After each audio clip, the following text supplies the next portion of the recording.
Welcome to the Toilet Paper Salesman Podcast. My name's Mike Merarkey, and I have a very special guest today. Her name is Abby Peck. Abby is an American rower. She went to school at Skidmore College with an art degree in 1978. During her rowing career, she won 12 gold medals, 3 silver medals, and a bronze medal at the United States National Championship.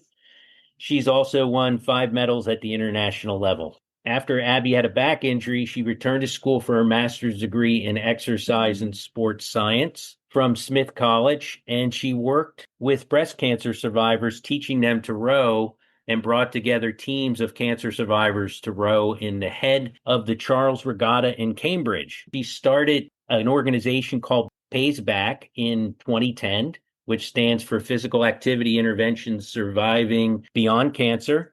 Spoken passionately about her rowing career and how much it's taught her. Abby, welcome to the Toilet Paper Salesman Podcast. Hi, Mike. So you're at Skidmore College, and how do you get into rowing? I had a very good friend who had transferred to Skidmore from Connecticut College, where she had rowed and loved it. And my sister was at Connecticut College rowing. And so I thought it sounded like a great idea. And there was a dean at the college who had rowed, and so we sort of got rounded up, a bunch of folks, and put together a team. And we had ended up with 4 people who stuck with it. And the coxswain, 5, including the coxswain, and his dad donated an 8. So we had 4 people rowing an 8. And it was, it was an old boat, like a 1918 boat. And so pieces would break, and if they broke, we had some spare seats, so we just got to switch to a different seat. And we rowed for 3 weeks, and then raced at the head of the Charles, and the lake never thawed in time in the spring, so that was it. So how do you go from that to the Olympics? How does that happen? Well, it was really serendipitous. I ended up 4 years out of college, meeting a woman at it was sort of a convention type thing. And she had on sweats that were similar to the sweats that my sister had. And she had competed at like a pre-Olympics. And I went over to this woman and asked her if she knew my sister. And she said yes. And we talked about rowing. And I said how I'd rowed for 3 weeks in college and always wanted to do it again. And she said, well, we have practice tomorrow morning at 6 o'clock. And I'm looking at my watch, and it's like, I don't know, 2 o'clock in the morning. And I kind of cleared my throat. And she threw down a gauntlet, which I have used on myself since then. She said, are you going to talk about wanting to do this, or are you going to do it? So I showed up the next morning at 6 o'clock, totally fell in love with the sport. I was out of college for 4 years. I was working construction. I had worked at the New Balance running shoe factory, stamping out running shoe soles. And I was so hungry for something to be passionate about. And this checked all the boxes. 8 months later, ended up making my first national team. It's amazing. 8 months. So you went from 3 weeks of rowing to 8 months worth of work, and then you make the national team. Yeah.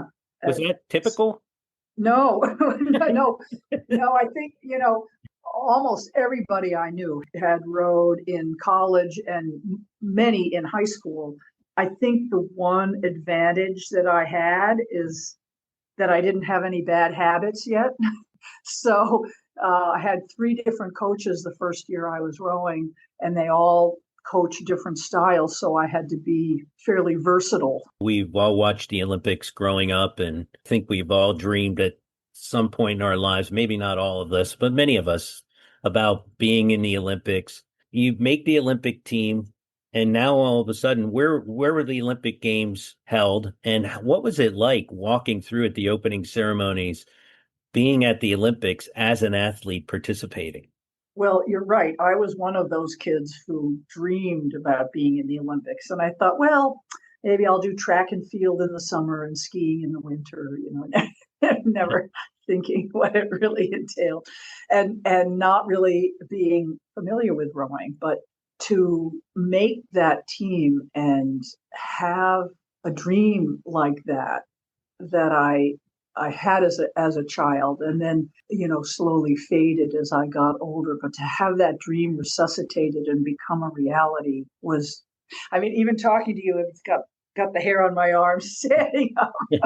And walking into the opening ceremonies was really interesting because, first of all, I'd never seen that many people live, and we're in the Coliseum in Los Angeles. I'm walking in next to Joan Benoit because Joan was coaching track and field at Boston University. She was friends with one of the women who was my coach. And so she came back, and she was quite small. And so you're supposed to march in by height. And she didn't want to hang out with all of the teenage gymnastics. So she came back and hung out with us because she knew us. I remember walking down the ramp to come into the track, and she was looking at it with the eye of the marathoner who's going to come in, the first women's marathoner, and come down that ramp at the end of a marathon. And so she was like, that might be kind of hard. But for me to walk around and see all those people, and if you, sounds strange, but if you caught somebody's eye and they were looking at you and you smiled and waved at them, they went crazy. It was really this sort of wonderful, I don't know, affirmation of all my hard work, a dream come true, part of me not believing it, thinking somebody's going to come in with one of those big hooks and pull me out because I don't really deserve to be there. But it was an amazing thing. And to see the athletes from all the different countries, it just really took my breath away. It was amazing. Do you think it's a typical feeling for first-time Olympic athletes to feel like they don't belong? I do. I mean, well, obviously it depends. Not everybody, but I think many of the folks who are in the Olympics have grown up idolizing the athletes and aspiring to the games. And then for me, to have that dream come true is, even though you put in the hard work, it's a weird sort of bipolar sense of, I put in a lot of work and so I earned my place here. But wow, this is fantasy becoming reality. When you hit a certain level, whether it's in business or whether it's in sports, I think there's always a little bit of that feeling of, do I really belong here? Do I really belong in this position? Do I really belong in the Olympics? I think it's a typical feeling. And I think that's the same feeling that holds some people back of not achieving it. They really don't believe they deserve it. They don't push that extra effort to get it. I think certainly that can be true. I rode with some people who were very talented and could have made the Olympic team probably, but they had parents who said, you've got to stop pretending and playing games. You've got to get out into the real world and get a job and not waste your education.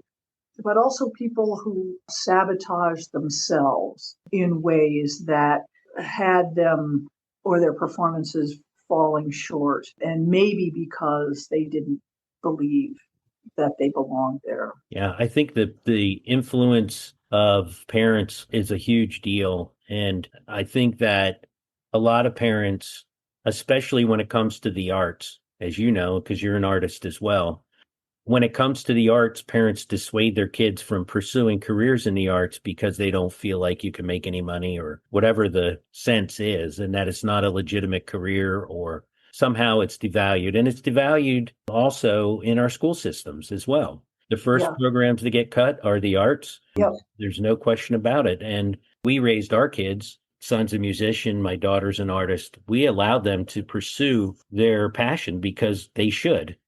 Because they're designed and built that way to do those things, right? Yep. As a studio art major, I think my parents, they were very supportive.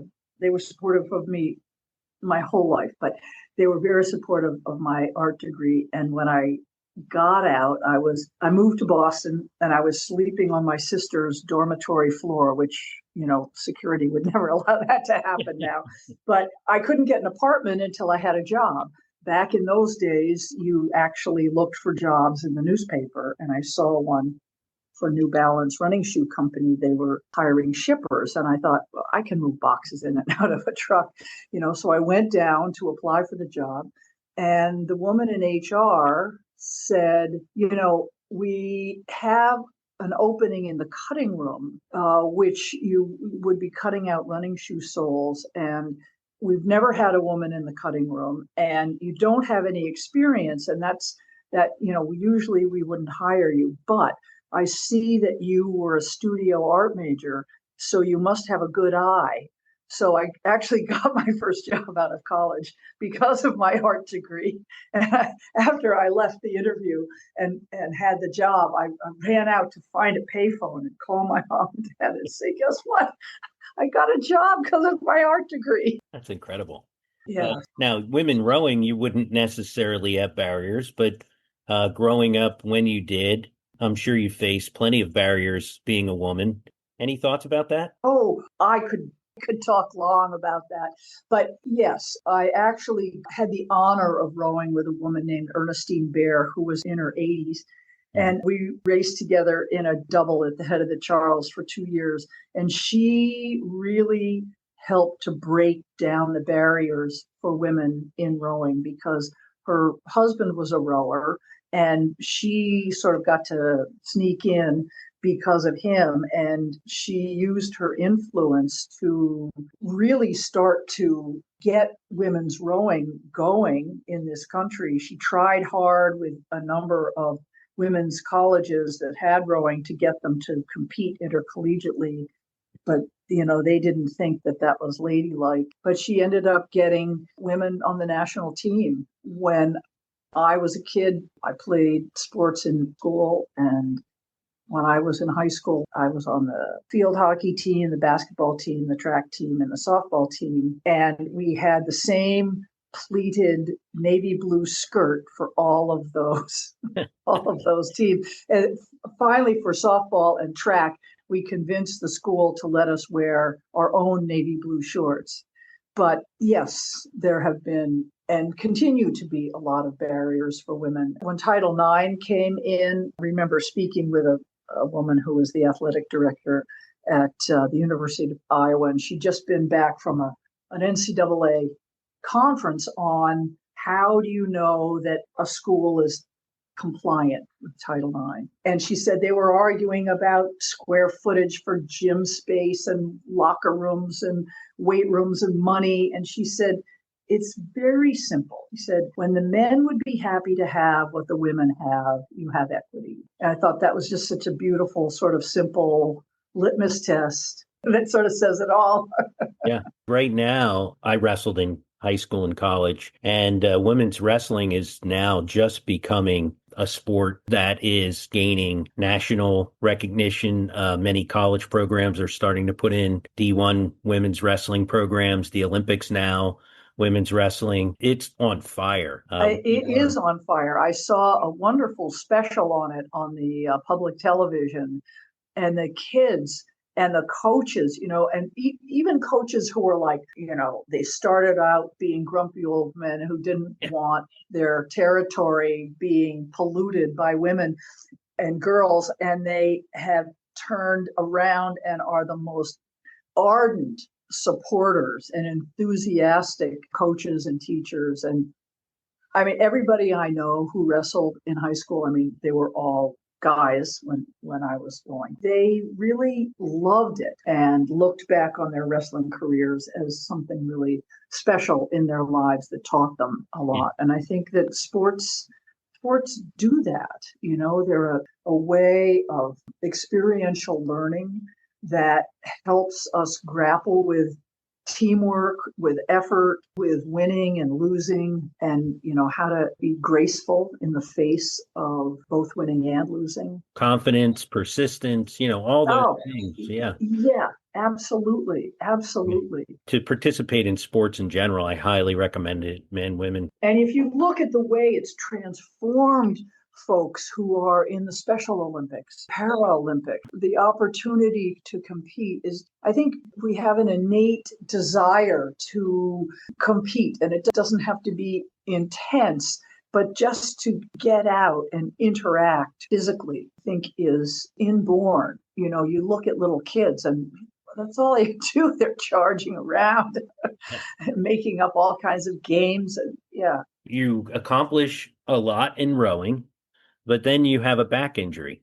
So talk a little bit about that, and then talk a little bit about the transition from rowing back to college. How did that all happen, and what did that look like for you? Once it was confirmed, the diagnosis was confirmed that I had a herniated disc. I ended up having surgery. And before I went for surgery, I applied to Smith College to their coaching program, which is really, it's just a spectacular program.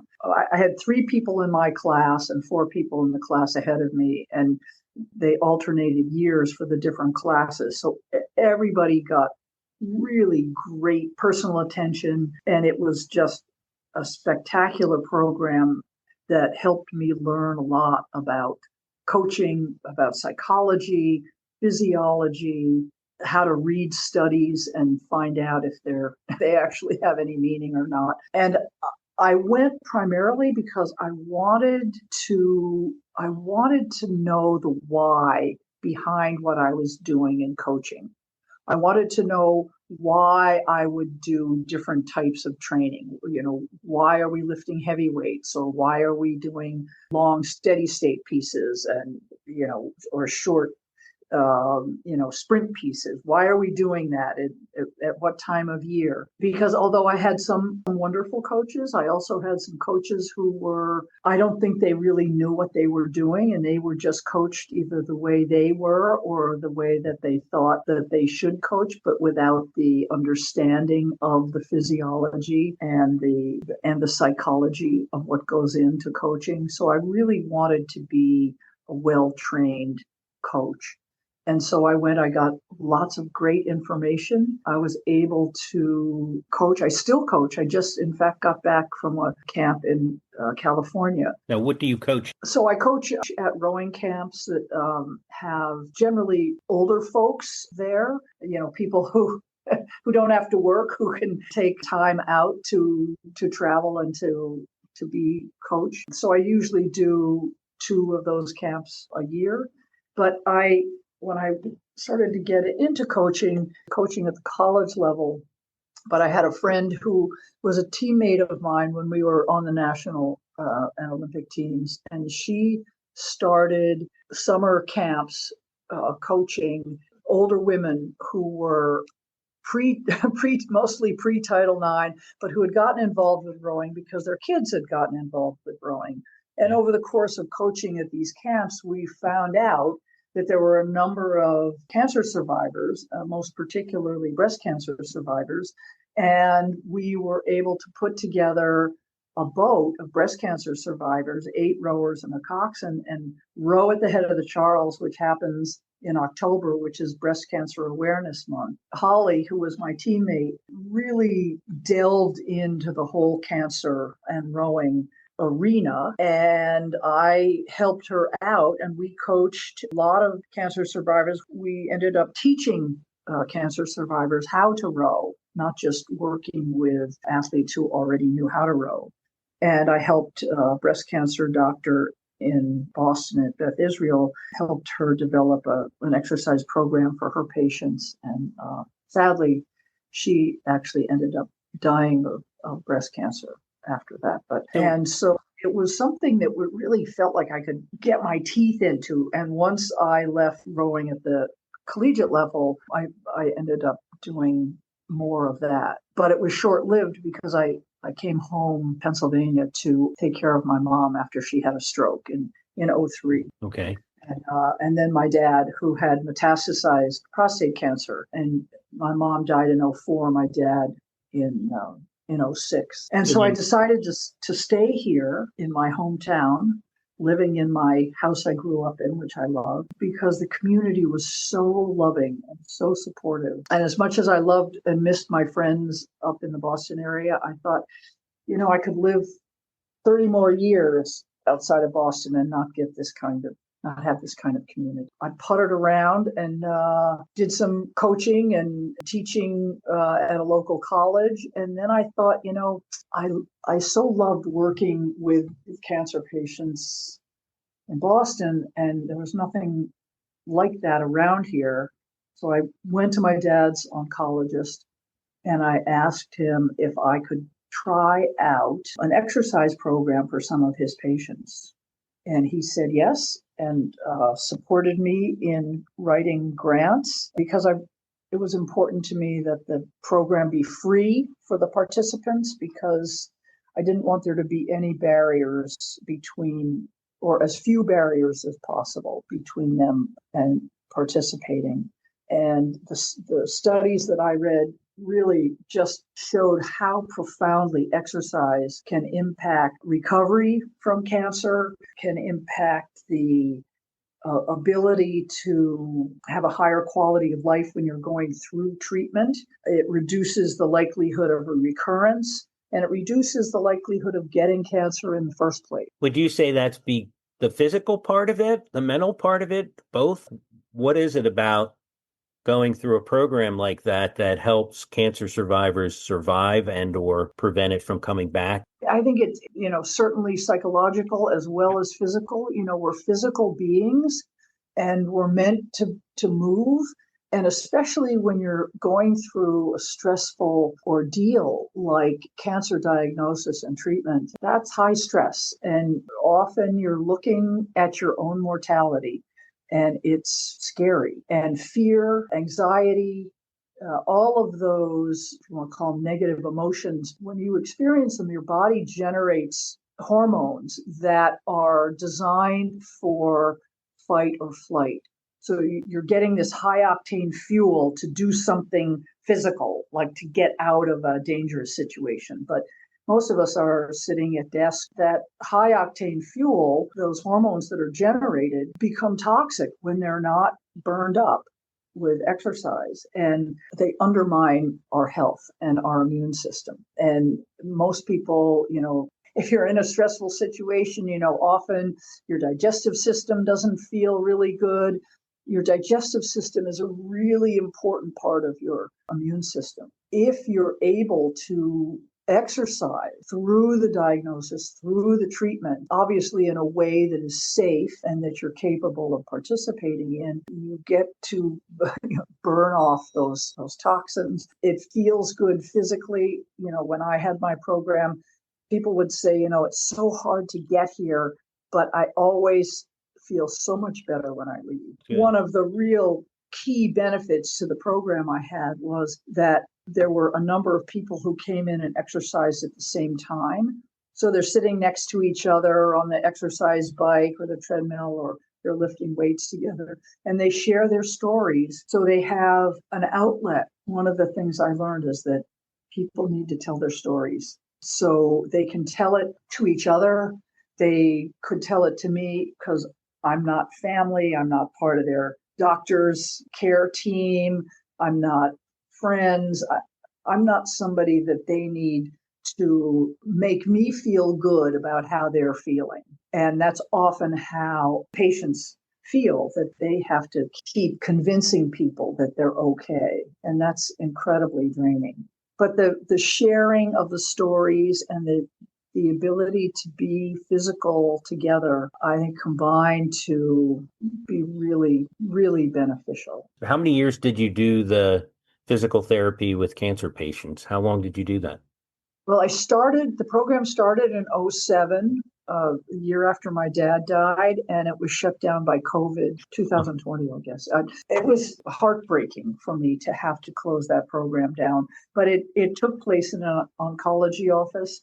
And everybody that I work with, all the patients coming into the oncology office, everybody has had compromised immune system. Right. And I think it was wise and the smart and safe thing to do for the doctors to close it down. And they don't feel like they're at a place now where they can restart it. But I did say that if they ever want to, that I'd be happy to help them kickstart it.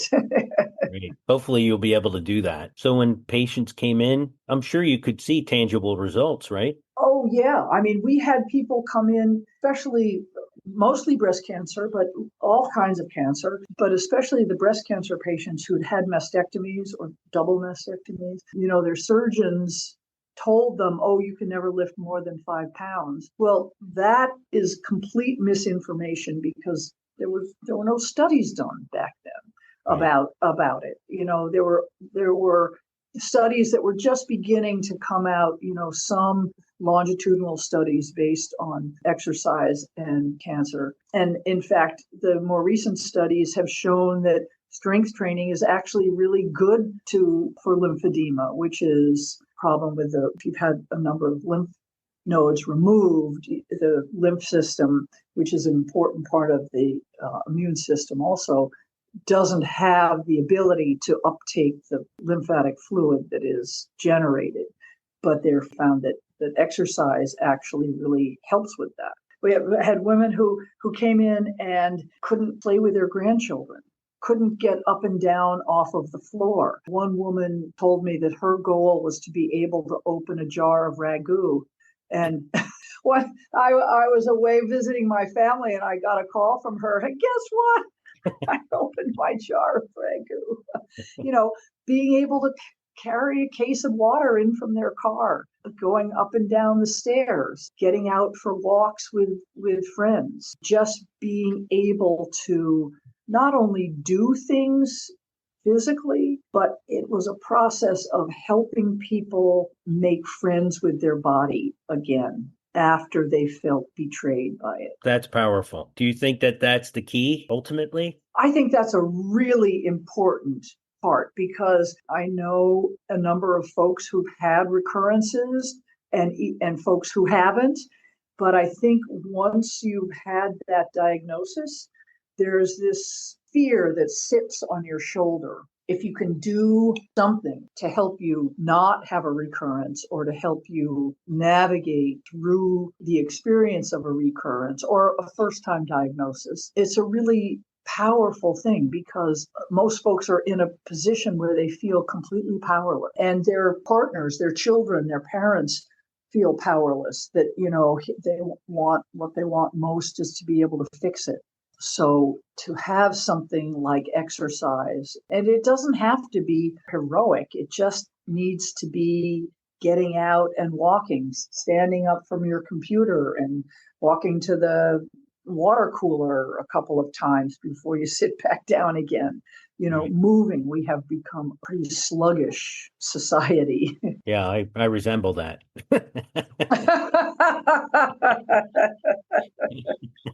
Advice for someone newly diagnosed, what would you suggest for them? I would say see if you can find a support group that is active, or talk to your oncologist and find out you can put a message up on their board and say, I'm newly diagnosed and I would really like fellow patients to walk with or ride bikes with, something to get moving. And especially if you can do it with friends. And it doesn't have to be people who have also been diagnosed, but there's something very powerful about sharing stories with each other and knowing that the people that you're sharing them with have been through similar experience, so they get it. Let's talk a little bit about your art, because it's brilliant, I might add. It's really good. I was mostly sculpture and ceramics in college, so I did some drawing, but I never did any watercolor. And so one of my exercisers and her husband turned out to be not only artists, but teachers. And so I've been able to take some watercolor classes and meet some really awesome people like your wife, but other folks. And I love it. It's hard. Having done the training I needed to do for rowing, and that I'm doing now for my fundraising ride for cancer in Massachusetts, I know what it takes to get good.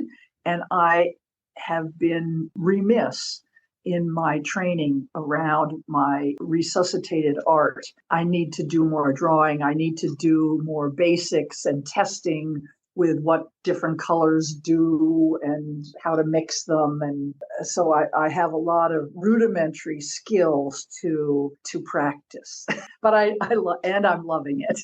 Yeah, it was great to reconnect with everybody and see obviously Renee's art, and it's just a wonderful community that is there supporting each other with art. It's incredible. And Abby, I will say that meeting you in Maine and getting to know you, you're a true inspiration. And I think that came out today in our interview. And I don't even know if I can describe for people, because this is obviously an Audible podcast, how much energy and how much life you truly have, and that you exude to everybody, that you are just an incredible human being and person. You're a true inspiration. And I just wanted to thank you very, very much for taking your time and coming on the podcast, and look forward to getting this thing produced and out there, and really appreciate the opportunity to get to spend some time with you. Well, Mike, truly my pleasure, and thank you for those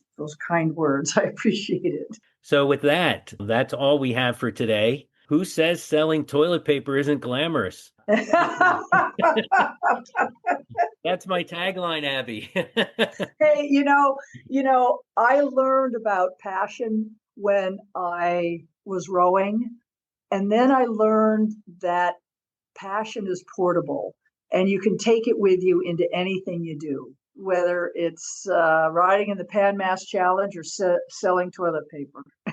Oh, and I forgot about that. That's right. We wanted to talk about. Thank you for reminding me. So you have a fundraising event coming up. I do. Once my exercise program was shut down, I really felt like I wanted to still participate somehow. One of my exercisers and her husband rode in a fundraiser called the Pan Mass Challenge, which is about 200 miles in 2 days in Massachusetts. And every penny that the riders raise goes directly to Dana-Farber treatment and research. No money is spent on administration or any logistics or organizational stuff. It all goes directly to treatment and research. So they encouraged me to join them, and I did, and I'm doing it again.